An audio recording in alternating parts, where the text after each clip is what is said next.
Mille millions de mille sabords, qui est Tintin? Tabadi Crap, les curieux. Alors tout d'abord, l'indice de la photo annonce était Tintin, bien sûr. Vous l'avez compris, dans cette vidéo, nous allons découvrir qui est Tintin. Car oui, malgré que ce personnage de bande dessinée soit assez connu pour avoir eu droit à de nombreux produits dérivés, séries animées, films, figurines, parodies et d'autres, et s'être inscrit dans plusieurs générations, la plupart ne connaissent que peu de choses en réalité sur lui. C'est pourquoi je vais tenter d'y remédier à ça avec les informations qui vont suivre. Donc bien évidemment, vous en connaissez sûrement déjà une partie ou pas. La première chose à connaître est bien sûr son origine. Tintin est un personnage de bande dessinée ou de comics en anglais si vous préférez. Il a été imaginé par le dessinateur Hergé d'origine belge qui créa une série de 24 albums, tomes ou volumes, un choix, bref. Et sa première apparition fut dans Tintin au pays des soviets en 1929.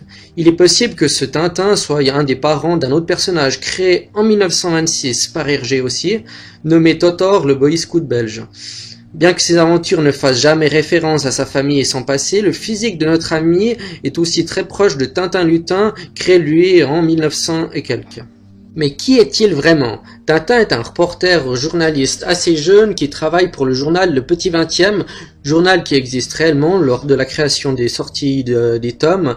Comme beaucoup de personnages de bande dessinée, il est toujours, ou très souvent plutôt, vêtu de la même manière. La tenue que vous voyez en ce moment est celle qui démarque le plus notre cher ami Tintin. Et bien sûr, son fidèle ami Milou, toujours là pour lui, l'accompagnant dans chacune de ses aventures. Ce fox terrier est un chien presque aussi malin que son maître. Tintin vit au 26 rue Labrador à Bruxelles, au premier étage. Cette rue existe réellement d'ailleurs. Puis ensuite, il semble avoir élu domicile au château de Moulinsart, où il cohabite avec ses amis le capitaine Haddock et le professeur Tournesol. Quelle est sa personnalité? Sa façon d'être laisse à penser qu'il fut scout autrefois. Il lutte contre le mal dès qu'il y est confronté. Son côté curieux le pousse à élucider toutes sortes de mystères. Tintin est quelqu'un de plutôt courageux et prend toujours la défense des faibles et n'hésite jamais à les défendre ou à sauver des vies au péril de la sienne. Il fait preuve d'une grande fidélité envers ses amis et accorde facilement son pardon.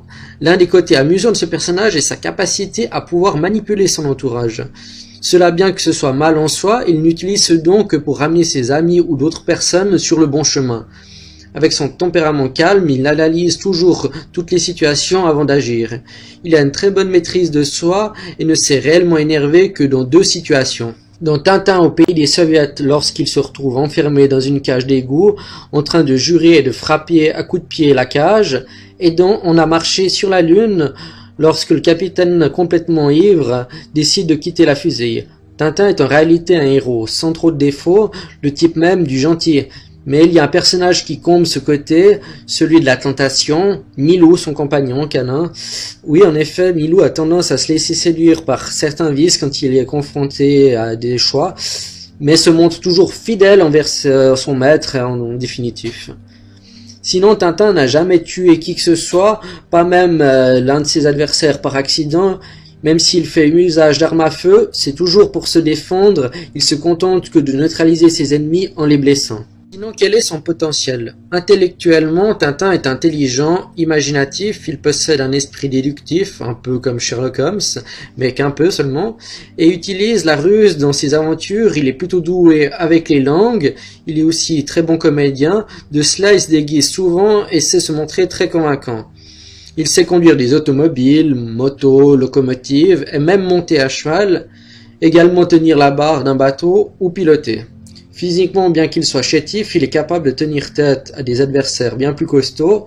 Dans l'île Noire, on apprend que Tintin pratique la savate, un art martial français qui consiste, pour les deux adversaires équipés de gants et de chaussons, à se porter des coups de poing et de pied aussi. Tintin a également un coup de poing redoutable, un peu comme Indiana Jones. D'ailleurs, le film de Steven Spielberg fait plus passer Tintin pour un Indy que pour un Tintin. Il utilise la plupart du temps l'esquive ou prend de l'élan pour améliorer la puissance de ses gestes. Le plus souvent, c'est un mélange d'astuce et de courage qui lui permettent de se tirer de situations difficiles. Il est aussi très bon nageur et très bon tireur, très agile. Il vient même à faire du yoga. Il sort facilement de situations difficiles et il a eu de nombreuses commotions cérébrales, le pauvre, le plus souvent à cause de coups de matraque. Il a survécu à une balle tirée d'une courte distance ainsi qu'à une balle à la tête qui n'a fait que l'effleurer son crâne, heureusement pour lui. Mais qu'est-ce qui le rend si spécial alors? On est d'accord, un personnage tel que lui ne pourrait pas exister dans le monde réel. Alors que ce qui le rend vraiment spécial, à mon avis, c'est que Tintin est trop parfait. Et quand il commet des erreurs, cela nous enseigne d'une certaine façon une leçon. Il est toujours gentil en fait, donc c'est un personnage auquel on s'attache rapidement. Il est devenu culte et incontournable avec les années et ses aventures. C'est un icône de la bande dessinée, bien évidemment. C'est pour moi l'un des meilleurs personnages jamais créés.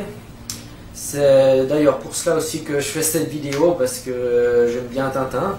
Quand j'étais petit, puis j'ai eu envie de vous refaire découvrir Tintin. Et puis du coup, les aventures de Tintin, je vais faire un épisode sur chaque aventure de Tintin pour vous raconter l'histoire. Par la suite, je sais pas quand, mais au fur et à mesure. Puis du coup, avec les prochaines vidéos, en fait, vous apprendrez à mieux connaître Tintin au fil de ses aventures. Donc voilà.